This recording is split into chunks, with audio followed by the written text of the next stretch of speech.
This is a quick guide on the very basics of using Fusion360. So Fusion360 is a very advanced and sophisticated CAD program which allows for modelling of functional and to some extent aesthetic parts.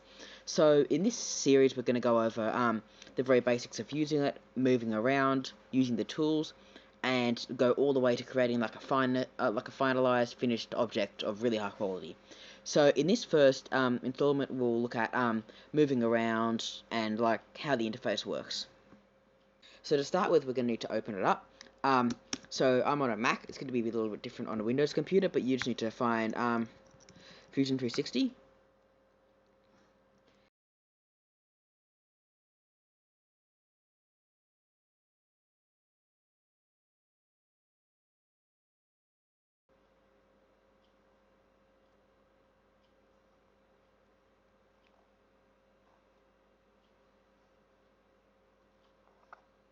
Okay, so now we're opened and the interface is just starting to load.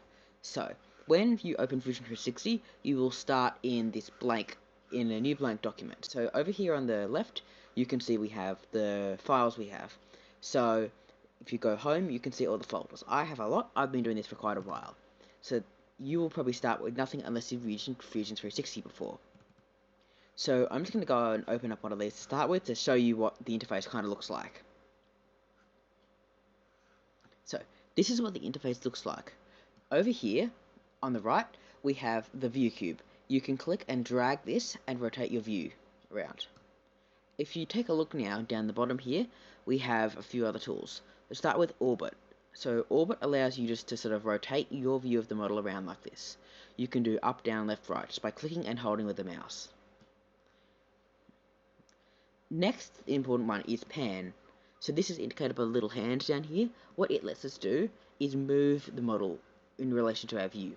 So say we want to move around to look at something more closely, we can do that. You can also, as a matter of fact, at any point use the scroll wheel on your mouse to zoom in or out on a model. Finally, we have the zoom tools. This is another way of zooming. You just click on this little magnifying glass and click and hold and you can move around.